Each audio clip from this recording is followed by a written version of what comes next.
وہ اس سے ہرگز قبول نہیں کیا جائے گا، اور ایسا شخص آخرت میں نقصان اٹھانے والوں میں ہوگا۔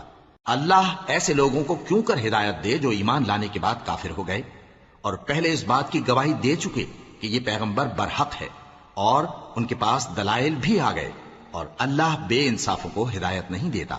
ان لوگوں کی سزا یہ ہے کہ ان پر اللہ کی اور فرشتوں کی اور انسانوں کی سب کی لعنت ہے، ہمیشہ اس لعنت میں گرفتار رہیں گے۔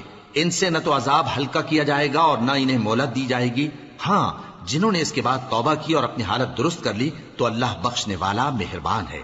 جو لوگ ایمان لانے کے بعد کافر ہو گئے پھر کفر میں بڑھتے گئے، ایسوں کی توبہ ہرگز قبول نہیں ہوگی، اور یہ لوگ گمراہ ہیں۔